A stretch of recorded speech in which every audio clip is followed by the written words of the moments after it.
Bayangkan sebuah cinta yang lahir dari penaklukan, ditolak oleh dendam, dan berakhir dengan kutukan abadi. Dalam satu malam yang gelap, 1000 candi hampir berdiri berkat kekuatan gaib. Namun sebuah tipu daya kecil justru mengubah takdir selamanya. Ketika janji dilanggar dan amarah dilepaskan, seorang putri cantik harus menerima hukuman paling mengerikan, menjadi batu dan terperangkap dalam keabadian. Inilah kisah cinta paling tragis yang pernah lahir dari tanah Jawa. Halo sahabat kisah Nusantara, selamat datang kembali di channel ini, tempat di mana legenda, mitos, dan cerita rakyat Indonesia kami hadirkan kembali dalam balutan narasi yang hidup dan penuh makna. Di channel ini, setiap kisah bukan hanya untuk didengar, tetapi juga untuk direnungkan. Sebelum kita menyelami cerita hari ini, dukung channel ini dengan menekan tombol like, subscribe, dan aktifkan lonceng notifikasi agar kamu tidak melewatkan kisah-kisah legendaris Nusantara lainnya yang penuh misteri dan pesan kehidupan. Pada masa lampau, di jantung tanah Jawa Tengah, berdirilah sebuah kerajaan besar yang dikenal dengan nama Prambanan. Kerajaan ini makmur, subur, dan disegani oleh kerajaan-kerajaan di sekitarnya. Sawah membentang luas, sungai mengalir jernih, dan rakyat hidup dalam ketenteraman di bawah kepemimpinan Raja Boko, seorang raja yang tegas namun adil. Di dalam istana Prambanan, hiduplah putri sematawayang sang raja, Roro Jonggrang. Kecantikannya tersohor hingga ke penjuru tanah Jawa. Namun bukan hanya wajahnya yang memesona, Roro Jonggrang dikenal sebagai putri yang cerdas, berwibawa, dan memiliki hati yang kuat. Ia tumbuh dengan kasih sayang ayahnya dan dicintai oleh seluruh rakyat kerajaan. Namun kedamaian itu tidak berlangsung selamanya. Dari arah utara, datanglah seorang kesatria sakti bernama Bandung Bondowoso, penguasa dari kerajaan Pengging. Ia dikenal sebagai panglima perang yang tak terkalahkan, memiliki kesaktian luar biasa, dan pasukan yang menimbulkan ketakutan di setiap wilayah yang diserangnya. Tujuannya satu, menaklukkan Prambanan dan memperluas kekuasaannya. Perang besar pun tak terelakkan. Dentuman senjata mengguncang bumi, jeritan prajurit bercampur dengan doa-doa rakyat yang ketakutan. Raja Boko memimpin pasukannya sendiri, bertarung hingga titik darah penghabisan demi mempertahankan tanah leluhurnya. Namun kesaktian Bandung Bondowoso terlalu besar. Dalam pertempuran sengit itu, Raja Boko akhirnya gugur di medan perang. Kejatuhan sang raja menjadi awal runtuhnya kerajaan Prambanan. Ketika kabar kematian ayahnya sampai ke telinga Roro Jonggrang, dunia seakan berhenti berputar. Air mata kesedihan bercucuran, namun ia menahan tangisnya di hadapan rakyat. Di dalam hatinya, luka itu menganga lebar, bukan hanya karena kehilangan seorang ayah, tetapi juga karena kehancuran tanah kelahirannya. Prambanan kini berada di bawah kekuasaan musuh. Istana yang dahulu penuh tawa menjadi tempat sunyi yang dipenuhi bayang-bayang duka. Di balik tirai kamarnya, Roro Jonggrang bersumpah dalam hati. Ia tidak akan pernah melupakan siapa yang telah merenggut segalanya darinya. Dan dari luka itulah, takdir besar mulai bergerak. membawa cinta, tipu daya, dan kutukan yang kelak mengguncangkan tanah Jawa selamanya. Setelah peperangan usai, kerajaan Prambanan jatuh sepenuhnya ke tangan penakluknya. Bendera kemenangan berkibar di atas istana, namun di dalam dinding-dinding batu itu, kesedihan dan ketakutan masih bergelayut di udara. Rakyat hidup dalam diam, sementara istana yang dulu menjadi simbol kemuliaan kini berubah menjadi saksi bisu kekalahan. Di tengah situasi itulah, Bandung Bondowoso pertama kali kembali melihat Roro Jonggrang dari dekat. Sang kesatria yang tak gentar menghadapi ribuan musuh justru terpaku oleh kecantikan Putri Prambanan. Dalam sorot matanya, ia melihat bukan hanya paras yang elok, tetapi juga kekuatan dan keteguhan hati yang jarang dimiliki seorang perempuan. Dorongan hatinya pun berubah menjadi niat untuk mempersunting Roro Jonggrang. Suatu hari, di balairung istana yang megah namun dingin, Bandung Bondowoso menyampaikan lamarannya. Dengan suara lantang dan penuh keyakinan, ia menawarkan tahta, kekuasaan, dan perlindungan. Baginya, pernikahan itu bukan hanya tentang cinta, tetapi juga cara untuk menyatukan dua kerajaan di bawah satu kekuasaan. Namun bagi Roro Jonggrang, setiap kata yang diucapkan Bandung Bondowoso terasa seperti luka yang kembali disayat. Di hadapan pria yang telah membunuh ayahnya, ia berdiri dengan wajah tenang, meski hatinya bergemuruh oleh amarah dan duka. Ia menundukkan kepala sejenak, menahan air mata yang hampir tumpah. Bagaimana mungkin ia menerima lamaran dari orang yang menjadi sebab kehancuran hidupnya? Di dalam batinnya terjadi pergulatan hebat.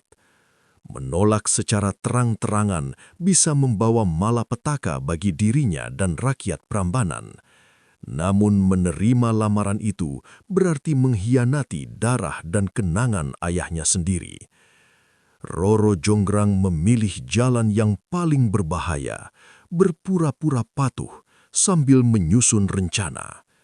Dengan suara lembut namun dingin, ia tidak langsung menolak.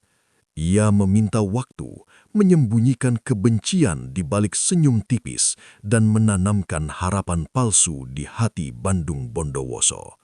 Di balik ketenangan wajahnya, pikirannya bekerja cepat, mencari cara untuk menggagalkan lamaran itu tanpa menumpahkan darah.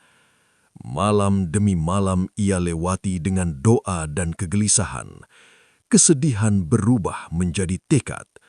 Roro Jonggrang bersumpah ia tidak akan menjadi hadiah kemenangan bagi musuh ayahnya. Dan dari keputusan itulah benih tipu daya mulai tumbuh, sebuah rencana yang kelak akan menyeret dua insan ini ke dalam kutukan cinta paling tragis dalam sejarah tanah Jawa. Pagi itu, udara di kerajaan Prambanan terasa berat, seolah langit ikut menyimpan firasat buruk.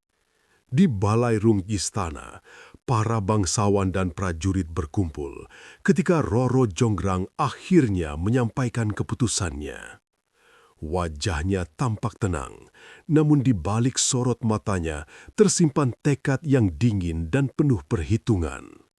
Dengan suara lembut namun tegas, Roro Jonggrang mengajukan syarat kepada Bandung Bondowoso. "Aku akan menerima lamaranmu," ucapnya pelan, "jika engkau mampu membangun 1000 candi hanya dalam satu malam sebelum fajar menyingsing." Balairung istana seketika gempar. Para bangsawan saling berpandangan, sebagian menahan tawa, sebagian lain terperangah.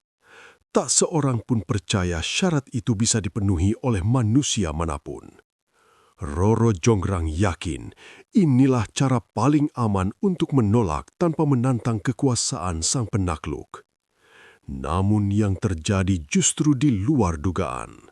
Bandung Bondowoso tidak menunjukkan keraguan sedikitpun. Dengan senyum tipis dan tatapan penuh keyakinan, ia menyanggupi tantangan tersebut. Dalam hatinya, syarat itu bukanlah rintangan, melainkan ujian atas kesaktian yang selama ini ia banggakan. Malam pun tiba. Ketika bulan menggantung pucat di langit dan angin malam berdesir membawa hawa dingin, Bandung Bondowoso berdiri di tanah lapang. Ia memejamkan mata, mengucapkan mantra-mantra kuno yang hanya diketahui oleh para pemilik ilmu hitam tingkat tinggi. Tanah bergetar perlahan, udara berputar, dan dari kegelapan muncul makhluk-makhluk goib, pasukan jin yang tunduk pada perintahnya. Dengan kecepatan yang tak terbayangkan, pembangunan pun dimulai. Batu-batu besar terangkat sendiri, tersusun rapi tanpa sentuhan manusia. Dalam sekejap, fondasi demi fondasi berdiri. Candi pertama selesai, lalu kedua, ketiga, hingga puluhan lainnya menjulang dalam keheningan malam. Roro Jonggrang menyaksikan semuanya dari kejauhan. Jantungnya berdegup kencang, telapak tangannya dingin oleh kegelisahan. Keyakinan yang semula kokoh mulai runtuh. Setiap kali ia menghitung, jumlah candi terus bertambah dengan cepat. Ratusan, lalu mendekati 1000. Waktu berjalan tanpa ampun. Langit malam semakin pekat dan suara batu yang saling bertaut terdengar seperti dentuman takdir. Roro Jonggrang mulai menyadari satu hal yang menakutkan.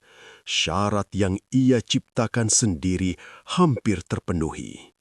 Jika malam ini berakhir dengan kemenangan Bandung Bondowoso, maka ia akan terikat dalam pernikahan yang tak pernah ia inginkan.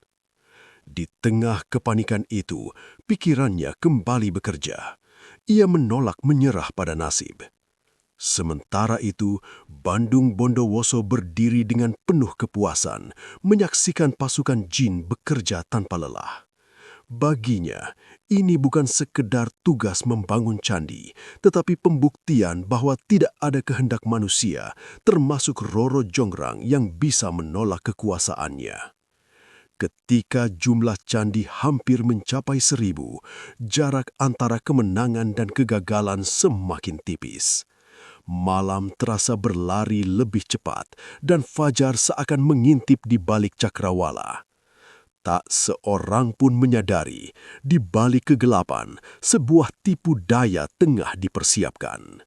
Dan pada detik-detik terakhir malam itu, nasib cinta, kebohongan, dan kutukan mulai bergerak menuju titik yang tak bisa lagi dihentikan. Malam semakin menipis. Bulan yang semula menggantung tinggi, kini mulai condong ke barat, pertanda waktu hampir habis. Di tanah lapang Prambanan, ratusan candi telah berdiri megah, tersusun rapi seperti barisan takdir yang tak bisa dihentikan. Suara batu yang saling bertaut terus menggema, dipandu oleh pasukan jin yang bekerja tanpa lelah di bawah kendali Bandung Bondowoso. Sementara itu, di balik dinding istana, Roro Jonggrang berdiri dengan napas tertahan. Wajahnya pucat, matanya menatap ke kejauhan dengan kegelisahan yang tak bisa lagi disembunyikan. Setiap hitungan candi seperti detak jam kematian bagi kebebasannya. Harapan yang semula ia pegang kini runtuh satu persatu, digantikan ketakutan yang mencekik dada. Ketika jumlah candi mendekati 1000, Roro Jonggrang menyadari bahwa ia telah meremehkan kesaktian Bandung Bondowoso. Jika ia diam saja, maka fajar akan datang bersama kekalahan. Dan kekalahan itu berarti menyerahkan hidupnya pada pria yang ia benci, pembunuh ayahnya. Dalam kepanikan itulah, sebuah rencana terakhir terlintas di benaknya. Dengan langkah tergesa namun terarah, Roro Jonggrang memanggil para dayang istana. Dengan suara bergetar namun penuh perintah, ia menyuruh mereka membakar jerami di timur istana dan menumbuk padi sekeras mungkin. Api dinyalakan, asap membubung ke langit, memantulkan cahaya kemerahan yang menyerupai sinar fajar. Bunyi alu menghantam lesung menggema, menyerupai tanda dimulainya pagi. Ayam-ayam pun berkokok. Pasukan jin yang sedang bekerja seketika berhenti. Wajah-wajah gaib itu menegang, mata mereka membelalak ketakutan. Bagi makhluk malam, fajar adalah ancaman.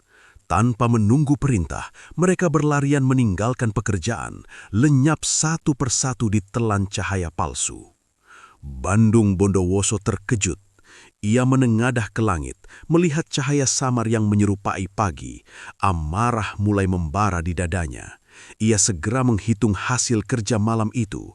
1, 2, 3, hingga hitungan terakhir terucap, jumlahnya berhenti di angka 999. Hanya kurang 1. Roro Jonggrang menatap hasil itu dengan napas lega yang bercampur kemenangan pahit. Dalam diam, ia merasa telah lolos dari jerat takdir. Tipu dayanya berhasil, syarat tidak terpenuhi, lamaran itu gugur. Namun, ia lupa satu hal, bahwa cinta yang dipermainkan akan berubah menjadi murka. Bandung Bondowoso perlahan menyadari kebenaran. Ia menatap ke arah istana dan dalam sorot matanya amarah bercampur pengkhianatan. Ia bukan marah karena gagal bangun candi, tetapi karena hatinya dipermainkan dengan kebohongan. Langit yang semula tenang kini terasa berat, angin berdesir dingin, seolah alam pun bersiap menyaksikan sesuatu yang mengerikan. Tipu daya telah mencapai puncaknya, dan sebagai gantinya, takdir tengah menyiapkan hukuman yang jauh lebih kejam. Kesunyian menyelimuti tanah Prambanan setelah tipu daya itu terungkap. Asap jerami perlahan memudar, suara alu terhenti, dan fajar palsu yang menipu makhluk malam lenyap bersama rasa aman yang semu.